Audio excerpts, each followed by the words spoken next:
Recently, a mom wrote to me, "Everyone in our family communicates in our mother tongue, Marwari, with each other. But I speak in Hindi and English with my 1.5-year-old because I feel he will not be able to communicate smartly in future in English with his peers. Till elders it was still manageable, but my hubby speaks in such Shuddh Desi Marwari, and when I asked him to speak to my child in English, otherwise our son won't pick up words and get admission in good English school, my hubby said he doesn't care. He says he will continue talking to our son in his mother tongue. My son is talking in Marwari the whole day long and is unable to talk to his peers, all of whom talk in English. To add to my embarrassment, we went to a kid's birthday party and in front of everyone, my husband was talking in Marwari with my son. Times have changed. I don't want to be looked down upon. Such small kids talk in fluent English and look so smart, and here I have my husband. I'm sick of his small town mentality. Please help. Dear mommy, I can imagine how bad it feels to you, but actually, your husband speaking to your child in Marwari won't hamper his development. It will only enhance it. Research shows that learning the mother tongue is critical for a child's comprehensive, which means all-round development. Also, growing up in a bilingual, 2 languages, or multilingual, many languages household offers multiple benefits for the child. Better understanding of other people's perspectives, thoughts, and desires as compared to monolinguals, a positive effect on attention, better task switching capabilities, better sense of self-worth and belonging, as of course they can communicate with family members and can enjoy diverse music and literature, and diverse career opportunities later. English language is actually super easy to pick up.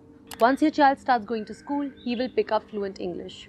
It's helpful to remember that English is just a language of communication and not a measure of anyone's smartness. Also, talking in one's mother tongue isn't small mentality. It's taking pride in one's roots. Here are some tips for your bilingual child's language development. First, use the Opal approach, OPOL. OPOL, or one person, one language, is the most popular method for raising bilingual children and is as simple as it sounds. Each person in the family speaks to the child in the same language consistently and does not speak the other language, so as not to confuse the child. But don't let the fear of not speaking the language perfectly yourself stop you from using this method. Just speak it as well as you can, and you and your child can learn and improve together.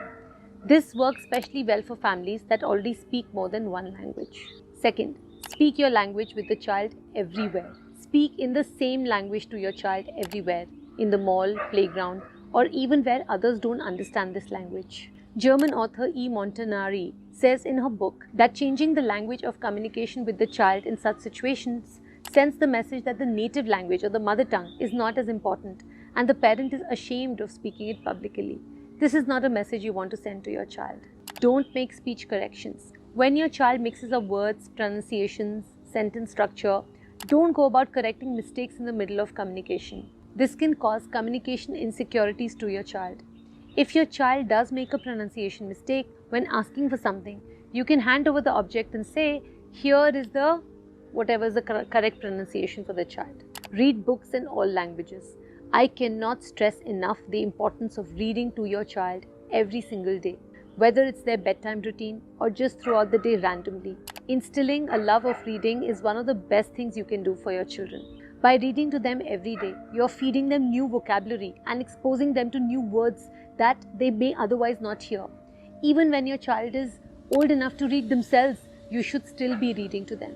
If grandparents can read, it is a great way for them to bond with the child and also have the child learn their language. Bilingual audiobooks are also a great way to engage them when adults are busy. This also exposes children to diverse literature with cultural elements and broadens their perspectives. Take heart, Mama. Respecting your roots and embracing it with love is going to go a long way in instilling pride for your culture and language in your child.